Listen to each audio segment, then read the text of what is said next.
حاضرین اکرام، جیسا کہ آپ سب جانتے ہیں کہ آج کا پروگرام کا موضوع حضرت امام حسین سماجی انصاف، آزادی، حقوق انسانیت کی علامت ہے۔ بلا شبہ یہ موضوع بہت اہمیت کا حامل ہے، لیکن ہم اس موضوع کی اہمیت کو اس وقت سمجھ سکیں گے جب ہم کو معلوم ہو کہ امام حسین رضی اللہ تعالیٰ عنہ کی شہادت کا مقصد کیا تھا، وہ کون سا فرض تھا جس کی بجا و آوری انہیں مدینے سے کربلا لے آئی۔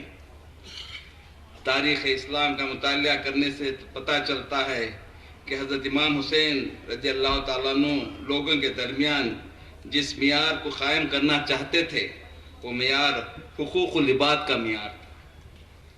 یزید کی زندگی کیونکہ اللہ کی نافرمانی میں گزری، اس لیے یزید اس اہم عہدے کے لیے اہل نہیں تھا، جیسا کہ خلفائے راشدین نہایت احسان و انداز میں نبھایا۔ اس لیے جب لوگوں نے یزید کی مخالفت، صدائے حق بلند کرنے اور ان کا فرض نبھانے کے لیے کہا تو اٹھ کھڑے ہوئے کہ اگر اس وقت حقوق العباد کی حفاظت کے لیے وہ آگے نہ آئیں تو آج صداقت کی آواز بالکل ختم ہو کر رہ جائے گی۔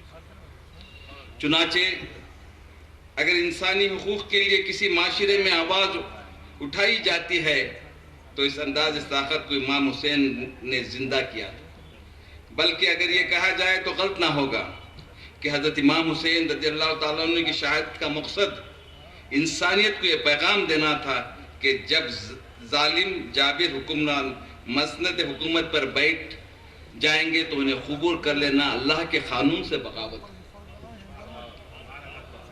کیونکہ انسانیت کی خدمت کے لیے حکمرانوں کو چنا جاتا ہے، نہ کہ ان کے استحصال کے لیے۔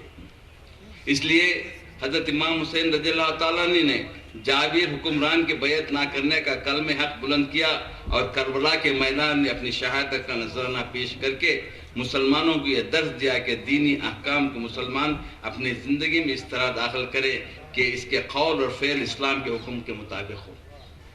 ہمیں ان باتوں کو بھی بتانا چاہیے جس سے یونٹی آپس کے اندر پیدا ہو۔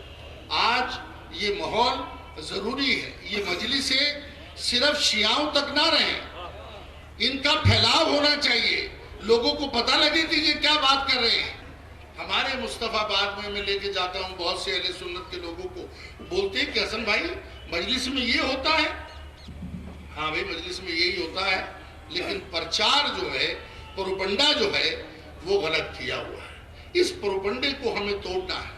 دیکھیے حضرت امام حسین سب کے لیے آئے تھے، کسی ایک کے لیے نہیں آئے۔ جب حضرت علی سے کسی نے پوچھا کہ یا علی آپ سوکھی روٹی پانی میں ڈال کر کھاتے ہیں؟ کہ ہاں میں سوکھی روٹی پانی میں ڈال کے اس لیے کھاتا ہوں کہ کھانے کا اس سے نیچا سطر کوئی اور نہیں ہو سکتا، کسی کو یہ نہ لگے کہ میری خلافت میں نے کسی سے اوپر روٹی کھائی ہے۔ یہ کردار ہر کسی کے پاس نہیں ہو سکتا۔ اور میں ایک بات یہاں سے کہنا چاہتا ہوں کہ جہاں سمجھ ختم ہو جائے اس کا نام ہے علی۔ علی کبھی سمجھ میں نہیں آ سکتا کسی کی۔ جہاں آدمیوں کی بالکل ذہنیت ختم ہو جائے اس کا نام ہے علی۔ کہ بہت مختصر صاحب میں پیش کروں گا، زیادہ وقت نہیں ہے، آپ کا اسپیکرز بہت ہیں، کہ کیا عزم تھا شبیر کا پوچھو یہ کسی سے، کیا عزم تھا شبیر کا پوچھو یہ کسی سے، اولاد سے، انصار سے، خواہر سے، اخی سے۔ ارے کس گوشہ عالم میں نہیں ہے غم شبیر، کس گوشہ عالم میں نہیں ہے غم شبیر، آتی ہے صدا مجمع بین المللی سے، کس گوشہ عالم میں نہیں ہے غم شبیر۔ اور شعر ملاحظہ کیجئے کہ جی کھول کے سیراب کیا لشکر ہر کو، جی کھول کے سیراب کیا لشکر ہر کو، ارے چوکے نہیں شبیر حقوق بشری سے، جی کھول کے سیراب کیا لشکر ہر کو۔ اور عباس کو جب دیکھو نظر آئیں گے حیدر، عباس کو جب دیکھو، وجہ پیش کر رہا ہوں کہ عباس کو جب دیکھو نظر آئیں گے حیدر. ارے چہرہ تو بدل جاتا ہے وعدہ شکنی سے، چہرہ تو بدل جاتا ہے وعدہ شکنی سے.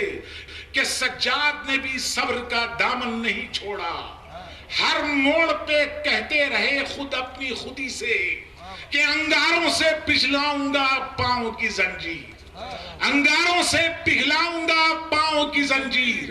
ہاتھوں کی اسیری تو گئی سینہ زنی سے، ہاتھوں کی اسیری تو گئی سینہ زنی سے.